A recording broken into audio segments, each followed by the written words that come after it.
फिर से एक नए वीडियो लेके आप लोग के सामने आ चुका हूँ। इस वीडियो में बताऊंगा आप लोग को बजाज फिनसर्व के बारे में। जितनी भी सारी लोग बजाज फिनसर्व से या किसी भी ईएमआई पर आप लोग प्रोडक्ट्स लेते हैं, मोबाइल वगैरह कोई भी प्रोडक्ट्स आप लेते हैं, लेने की बाद उस ईएमआई को आप अपने बैंक पर टीसीएच लगाते हैं, ऑटो डेबिट करते हैं, जिसमें कि आपको बैंक से ऑटोमेटिक पेमेंट कटे और हमें मैनुअली पेमेंट ना करना पड़े, ऑटोमेटिक ऑनलाइन मेरे बैंक से पैसा कट ले। तो आप लोग यहाँ पर जो प्रोडक्ट्स तो ले लेते हैं, लेकिन प्रोडक्ट लेने के बाद आप लोग को टर्म्स एंड कंडीशन क्या होता है, वो क्राइटेरिया क्या रहता है, आप लोग को पता नहीं होता है। जब आप प्रोडक्ट लेते हैं, लेने के बाद जब ऑटोमेटिक पेमेंट आपके बैंक से करता है, कटने चालू करता है, तब आप लोग को पता नहीं होता है। वो लोग वहां से बताता है, लेकिन आप लोग को खास पता नहीं रहता है। आपका मान लीजिए आपका 2 तारीख या 3 तारीख को आपका पेमेंट ऑटोमेटिक आपके बैंक से कटना चाहिए, लेकिन आपने क्या किया कि आपका 2 तारीख रात को पेमेंट कटेगा और 1 तारीख के बाद आपने पेमेंट ही नहीं किया है।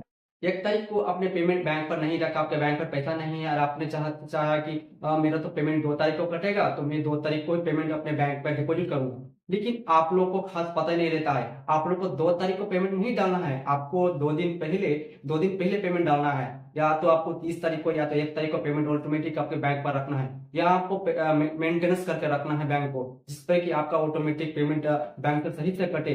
और आप लोग 2 तारीख को पेमेंट करना चाहिए, 2 तारीख को आपने पेमेंट बैंक पर डिपॉजिट किया, लेकिन आपका ऑटोमेटिक डेबिट नहीं, वो ईसीएच नहीं कटेगा, वो ओवरड्यू बाउंस हो जाएगा, ओवरड्यू चार्ज लगकर आपका पेमेंट ज्यादा हो जाएगा।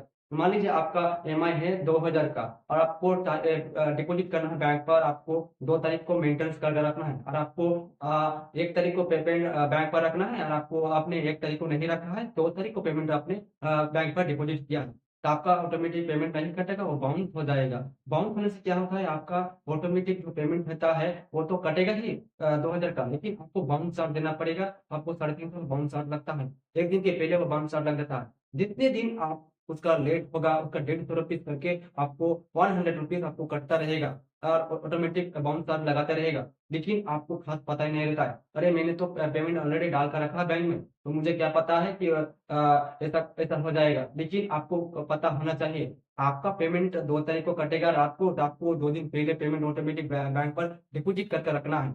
ऐसा आप करते हैं तो आपको मेंटेनेंस सही से रखना है बैंक पर, तभी आपका बैंक पे बचेगा। जो पैसा जो बाउंस चार्ज लगेगा वो नहीं लगेगा। लेकिन आप लोग ओवरड्यू कर देते हैं, बाउंस कर देते हैं और बाउंस चार्ज आप दे नहीं पाते हैं, लेकिन आपका 2000 ईएमआई है तो 2 तारीख को कटेगा और बाउंस तो लग गया है मेरा 350 और 150 500 रुपये चार्ज लगे, मैं नहीं दूंगा, तो ऐसा करके आप छोड़ देते हैं। लेकिन आप लोग को पता होना चाहिए, खास करके पता होना चाहिए कि जब भी आप ऑटोमेटिक पेमेंट आपका बैंक से करता है, ईसीएस लगता है, आपको सही से बैंक को मेंटेनेंस करके रखना है। आपको मेंटेनेंस नहीं करेंगे आप, आपका सिविल पर इफेक्ट पड़ेगा, आपका सिविल पर प्रॉब्लम हो सकता है, आगे चलकर आपको किसी भी ईएमआई पर फाइनेंस में आपको लोन वगैरह या प्रोडक्ट आपको नहीं मिलेगा।